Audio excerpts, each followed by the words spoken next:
तो कहानी के शुरू में हमें दो बच्चों को दिखाया जाता है जिनका इस दुनिया में कोई भी नहीं था। एक आदमी इन बच्चों को खरीदकर अपना गुलाम बना लेता है, जिसके बाद इनकी जिंदगी में और भी ज्यादा मुश्किलात आ चुकी थी। इनकी जिंदगी गुजर तो रही थी पर बहुत ज्यादा इन पर जुल्म किया जाता था। इनसे वो आदमी हर किस्म का काम करवाता था। उन दोनों बच्चों की जिंदगी मुश्किल तो थी पर दोनों एक दूसरे का ख्याल रखते थे और उनके ख्वाब सोच सब एक जैसी थी और बड़े होकर एक अच्छा जनरल बनना चाहते थे। ये लकड़ियाँ काटते और उन्हें जमा करते थे, फिर जिसके बाद वो उन्हीं लकड़ियों से लड़ने की प्रैक्टिस करते और कई सालों से वो एक साथ ट्रेनिंग कर रहे थे। वो लड़ने की प्रैक्टिस इसलिए करते थे ताकि वो एक अच्छा सिपाही बन सके और अपनी लकड़ी से बनी हुई तलवारों का इस्तेमाल भी बहुत अच्छी तरह से करने लगे थे। एक दिन जब वो ट्रेनिंग कर रहे थे तभी वहाँ पर एक जनरल आ जाता है जो इन दोनों को लड़ते देखता है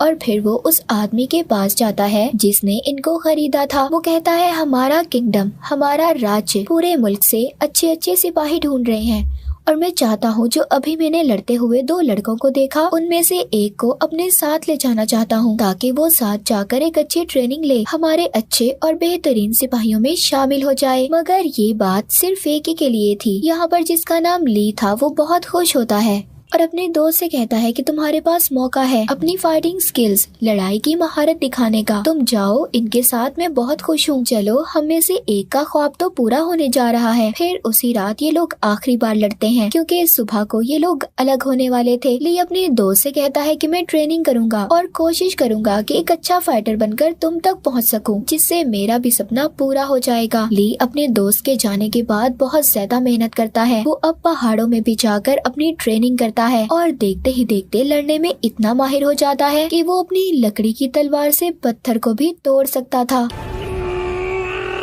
एक दिन जब ली अपनी झोपड़ी में आराम कर रहा था तभी उसका दोस्त इसके पास आता है जिसकी हालत बहुत खराब थी। वो मरने ही वाला था। उसका दोस्त बताता है कि किंग के भाई ने उन्हें मारने की कोशिश की और जब किंग के भाई के साथी किंग को मारने आए तो उन लोगों ने मुझे वहाँ का राजा समझकर मुझ पर हमला कर दिया। ली का दोस्त मरते हुए उसे एक नक्शा देता है। कहता है इस नक्शे की मदद से तुम आगे गांव में जाओगे जहाँ पर तुम्हें आर्मी मिलेगी जो तुम्हें एक फाइटर बनने की ट्रेनिंग देंगे। इतना कहकर उसका दोस्त मर जाता है। ली अपने दोस्त की बात सुनते ही गांव की तरफ भागने लगता है जहाँ पर रास्ते में कुछ लुटेरे उसका रास्ता रोक लेते हैं। वहाँ पर ली की इतने सालों की ट्रेनिंग काम आती है। एक एक करके ली वहाँ पर सबको मार गिराता है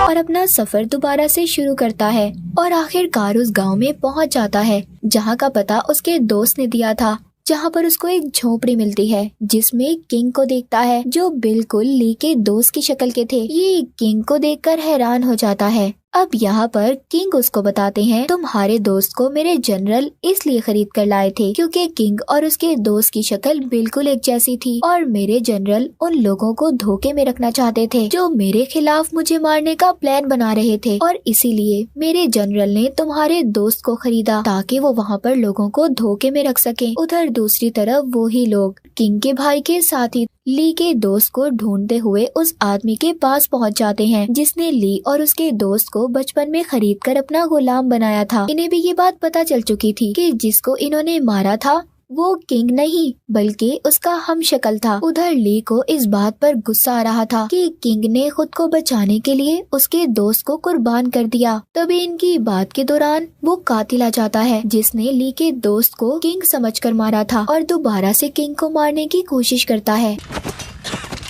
वो कातिल ली को उकसा रहा था कि इस किंग की वजह से तुम्हारे दोस्त की जान गई है, इसको मार दो, किंग ने तुम्हें धोखा दिया है। लेकिन ली उसकी बातों पर ध्यान नहीं देता और उल्टा उस कातिल पर ही हमला कर देता है क्योंकि उसे इस बात पर यकीन था कि उसके दोस्त को इस कातिल ने ही मारा है। ली और कातिल की बहुत लड़ाई होती है और बहुत ज्यादा लड़ने के बाद आखिरकार ली कातिल को मार ही देता है।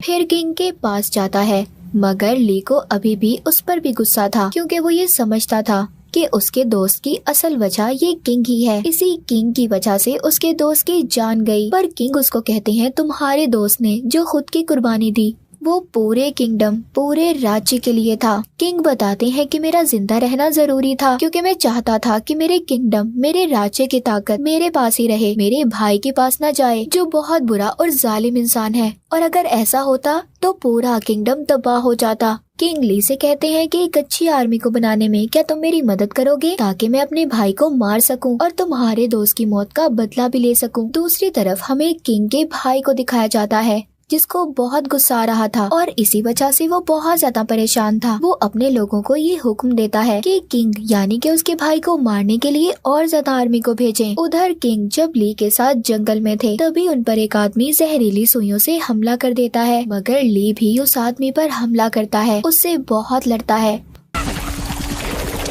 और उस आदमी को मार देता है। पर उसे मारने के बाद जमीन पर ही गिर जाता है। ली बेहोश हो गया था क्योंकि एक जहरीली सुई उसे भी लग गई थी, पर उसकी खुशकिस्मती ये थी कि किंग उसको बचा लेते हैं और उसकी उस वक्त तक देखभाल करते हैं जब तक वो ठीक नहीं हो जाता। एक दिन बहुत सारी आर्मी इनके पास आती है जिन्हें दोनों देखकर डर जाते हैं, पर बाद में इन्हें पता चलता है कि ये तो उसी जनरल के सिपाही थे जिसने ली के दोस्त को खरीदा था। वो किंग का खास आदमी था और अपनी वफादारी की अभी भी कसम खाता है कि उसने किंग से कोई गद्दारी नहीं की। और फिर वो किंग से ये वादा करता है कि वो उन्हें उनका रॉयल थ्रोन, उनका कीमती पत्थर उन्हें वापस दिलवाने में उनकी मदद करेगा। उधर किंग का भाई जो अभी तक किंग को मारने में कामयाब तो नहीं हो सका था, पर फिर भी वो अपनी सारी आर्मी के सामने ये ऐलान कर देता है कि वो अब पूरे किंगडम का राजा है, इसीलिए वो किंग को भी मारना चाहता था। दूसरी तरफ किंग बहुत दुखी थे क्योंकि उनकी आर्मी उनके भाई की आर्मी से बहुत कम थी, इसी तरह वो उनका मुकाबला नहीं कर पाते। अब किंग का जनरल उनको पहाड़ी कबीले का बताता है जिनके पास बहुत सारी आर्मी है।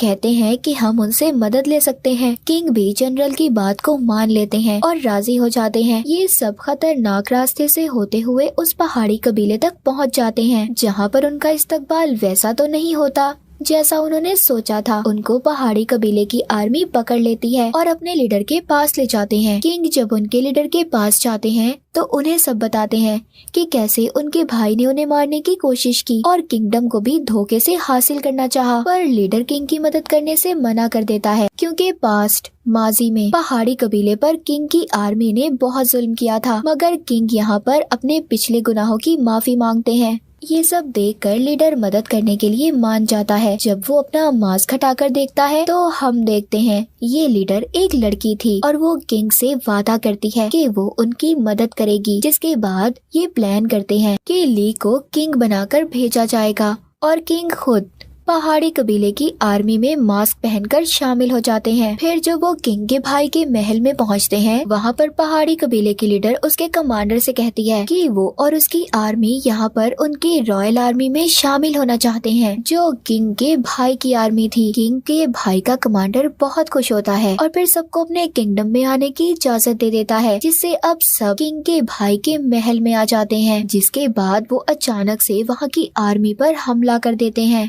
उधर किंग ली और जनरल को खुफिया रास्ते से जाने का कहते हैं और खुद रॉयल आर्मी पर हमला कर देते हैं। यहाँ पर किंग के भाई की आर्मी और पहाड़ी कबीले की आर्मी की जबरदस्त लड़ाई होती है, पर पहाड़ी कबीले की आर्मी तादाद में बहुत ज्यादा थी और लड़ाई में भी अच्छी। इस वजह से किंग वहाँ पर बहुत से सिपाहियों को मारने में कामयाब हो जाते हैं।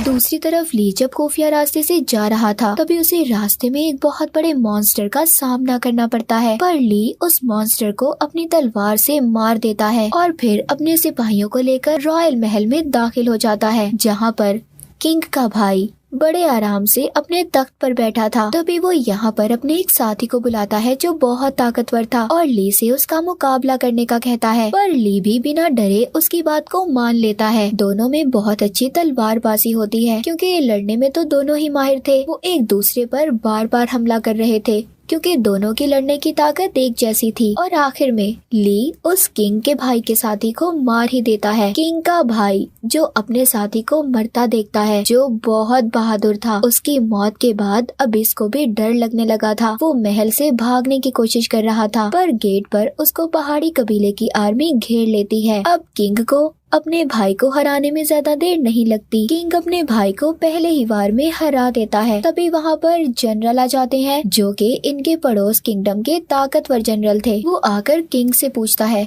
कि आखिर इस जंग की वजह क्या थी। किंग कहते हैं कि मैं अपना तख्त अपने भाई से वापस लेना चाहता था ताकि इसका गलत इस्तेमाल गद्दार ना कर सकें। किंग उस जनरल को सारे जापान के किंगडम्स को इकट्ठा करने का कहते हैं ताकि सबको इंसाफ मिल सके। ये बातें सुनकर जनरल किंग का साथ देने के लिए तैयार थी। सब वहाँ पर आर्मी को मारने के बाद अपनी जीत का जश्न मनाते हैं। पहाड़ी कबीले की आर्मी भी हमेशा के लिए किंग का साथ देने के लिए तैयार हो जाते हैं। मूवी के आखिर में पहाड़ी कबीले की लीडर ली को अपनी तलवार देती है। ली की बहादुरी और तलवार के साथ ली अपने जनरल बनने के सफर पर चल पड़ता है जिसके ये बहुत करीब था। और इसी के साथ ये मूवी यहीं पर खत्म हो जाती है।